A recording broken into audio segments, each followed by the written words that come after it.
Live from TV47 studios in Kenya's capital, good afternoon. You're right in time for the 4 p.m. news coverage.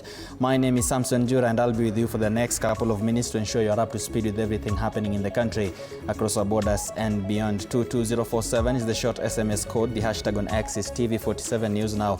We are streaming live on Facebook and on YouTube at TV47 Kenya. Thank you for choosing us to inform you. Your time is greatly appreciated. And we begin by homicide detectives from DCI headquarters, led by Homicide the Director Martin Nyuguto, are in Naivasha to investigate the circumstances surrounding the death of former Lugari Member of Parliament Cyrus Jirongo, who died in a recent road accident. Our reporter Willie Dennis Njiru is at Naivasha Police Station, where witnesses' statements are being recorded and bringing us live updates from that particular. Tell us what is happening right now at the Naivasha Police. Passing of former Lugari Member of Parliament Cyrus Jirongo. Stabilize shot.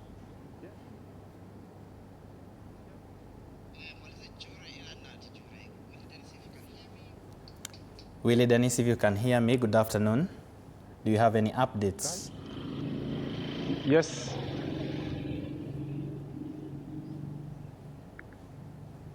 Thank you very much, Jura. Coming to you live from the Naivasha Police Station. Actually, we still are yet to get more updates, but just to bring you up to speed on the developments that are happening right now, the homicide boss, that is Martin Nyuguto, he's already here at the police station with a contingent of his team, and they are piecing together evidence from those around who actually were at the scene when this happened. That is at the exact point. And these are generally those passengers who are aboard the Climax bus that is just behind me. And behind there is the wreckage of the wreckage of the small salon vehicle that the late former member of parliament, that is Jirongo, rode on. He's inside here, and an insight what he has briefed us about is that tomorrow there is anticipated an exercise of a post-mortem to ascertain what exactly led to the death of the former Lugari Member of Parliament, that is Cyrus Jirongo. And he has said there's a lot of rumors going around on what transpired where and when, but all of these things, he said, is going to align them with a proper feed of information to all, so that we can all be in tandem on the correct information aside what is being consumed on social platforms. And he has asked us as a mainstream media to bear him patience so that he can conclude the evidence that they have since gathered from the Eagle petrol station that is around 10 kilometers away from Naivasha CBD, where we are right now.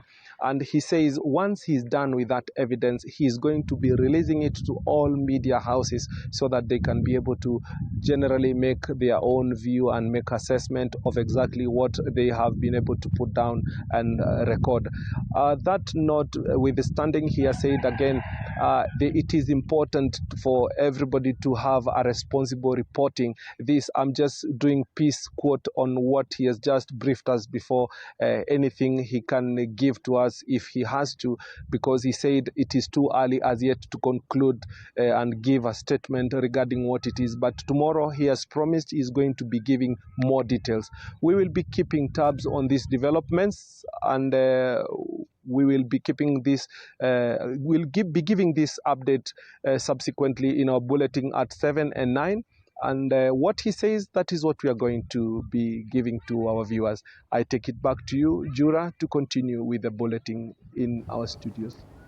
Well, thank you, Willie Dennis Njiru, for keeping us abreast with everything happening there at Naivasha Police Station. And of course, with everything happening, we'll be keeping you up to speed, our viewers, on our socials, as well as on our website in regards to any information that will be coming up from that particular region. And still, on matters Jirongo's passing, the Directorate of Criminal Investigation has opened an inquiry into the death of former Lugari MP Cyrus Jirongo, who died on a road accident on the 13th of December at Karai area along the Nakuru-Nairobi highway.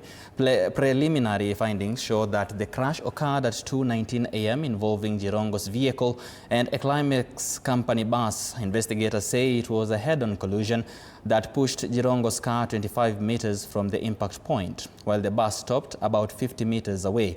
Homicide detectives secured evidence and retrieved CCTV footage from a nearby petrol station. Now, under analysis, the footage outlines Jirongo's final moments. The bus driver, Tyrus Kamau Githinji, who had earlier recorded a statement at Naivasha traffic base, is out on cash bail and will report back on the 22nd of December as investigations continue into dangerous driving. Detectives are also reconstructing Jirongo's activities before the crash, taking statements from those he met earlier in Nairobi and from bus passengers and other witnesses.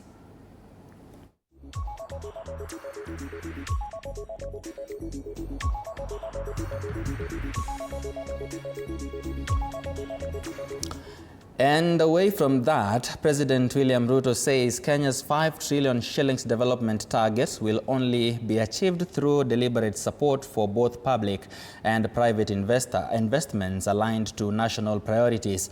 Speaking in Nairobi during the signing of a 32 billion shillings contract between Bamburi Cement PLC and China's Sinoma CBMI construction company for a new clinker production line in Matuga, Kwale County, the president said the project will boost Kenya's industrial capacity, support major infrastructure programs including affordable housing, and expanding manufacturing at the coast. The investment is also expected to create jobs, strengthen local supply chains, and promote balanced regional growth as the country accelerates its development agenda. In this context, allow me to situate today's project within our broader 5 trillion bold national ambition to take Kenya to a first world economy, which we have unveiled as a deliberate pathway to achieving Kenya's economic freedom. This national project is anchored on strategic infrastructure development, and I hope, Bamburi, you're listening. Expanded, reliable, and affordable energy, large-scale infrastructure in irrigation through extensive dam construction designed to unlock productivity across agriculture, manufacturing, housing, transport, and services. Your Excellency, our support for the industry is at 2 levels, is in creating policies that generate confidence, and I want to thank you because a lot of the proposals we've brought for the industry, working together with the stakeholders, you have supported us. And I really want to say part of what we see today is a product of many discussions that have yielded in this. I want to assure the industry that we shall continue to support you. So the plant that will be set up in Matuga will be the state-of-the-art plant. The cement industry has evolved over the last several decades in terms of technology. And when you compare to our existing plant, which is a couple of decades old versus now, this will be a state-of-the-art plant. In terms of carbon emissions, in terms of the capability to not only burn fuel, but alternative fuels and waste. So it creates an ecosystem where the waste management also really improves. Moving on, religious leaders in Kiambu County have condemned what they term as the misuse of altar garments by intoxicated crowds, allegedly mobilized by politicians to score political points inside places of worship. Speaking in Roiro, the clergy said they are disturbed by the growing trends of sacred vestments being worn indiscriminately, warning that it erodes the sanctity and solemnity of ordination. They also raised concerns over the proposed Kenya Religious Regulation Bill 2024, describing it as a contentious and noting that its validity remains under sharp contestation within the religious community. The leaders called for respect for places of worship and urged wider consultations before any legislation affecting religious practices is enacted. When politicians come to the service, let them be treated like all the other worshippers. Let them not be given prominent position. If they give money, let them give just like other worshippers do.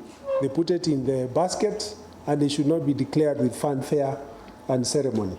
And also when they want to speak, let them speak outside the church, not on the platform or the pulpit of the church. The proposers and drafters of this registration, that it is invalid, it is unconstitutional, and it shall not see the light of the day because we shall contest it. NAGMA is already in court. We are before court, taking Senate to court and Parliament and telling them they cannot address this matter or enact this law because the matter is before court. The Kenya Editors Guild has urged journalists in Wajir County to take an active role in strengthening accountability, social cohesion and conflict prevention, especially during periods of political tension and social unrest. The call was made at the second annual Wajir Journalist Summit 2025, organized by Media Citizens Front under the theme Journalists as Builders of Peace and Social Dialogue. The summit brought together 35 journalists to deliberate on conflict-sensitive reporting, professional accountability and peace-focused journalism.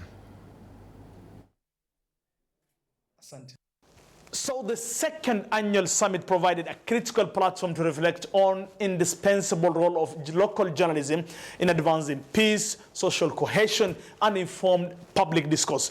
Participants engaged in a meaningful discussions on credible reporting, conflict-sensitive journalism, and constructive community engagement as a tool for preventing misinformation, de-escalating tensions, and fostering dialogue. Doing what we call being architects of peace and community dialogue. This is so critical because it's a community that is also deeply steeped in culture, and in that culture it helps to understand the centrality of culture in our lives, but also telling the story and doing what we call responsible journalism. The Cabinet Secretary for Agriculture, Mutahi Kagwe, has cautioned that donor-funded agricultural projects must be treated with the same discipline as public debt. Speaking in Kilifi County during a meeting on World Bank finance projects, Kagwe said donor funds are largely loans and must deliver clear, measurable benefits to farmers and the country. He called for strict accountability, locally aligned procurement, and closer coordination between the National Treasury and the line ministries as leaders warned that underperforming counties risk being dropped from such projects. That this word donor is deceiving.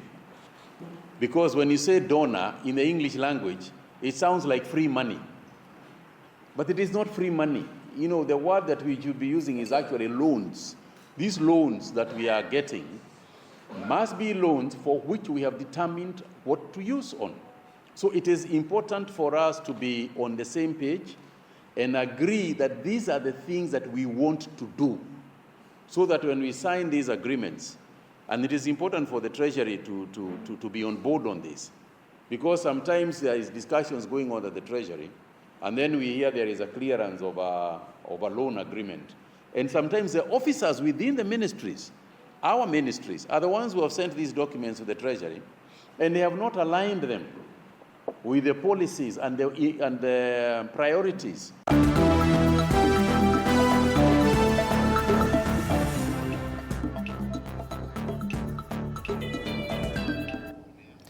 And now we play, and we begin with football, and Manchester United and Bournemouth served up a pulsating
Well, that marks the end of the broadcast this afternoon. Many thanks indeed for keeping us company. Your time is greatly appreciated. See you another time. My name is Samson Jura. Remember, you can always find this and much more stories available to you on our website at www.tv47.digital, as well as on our WhatsApp channel, TV47 Digital. Bye-bye for now.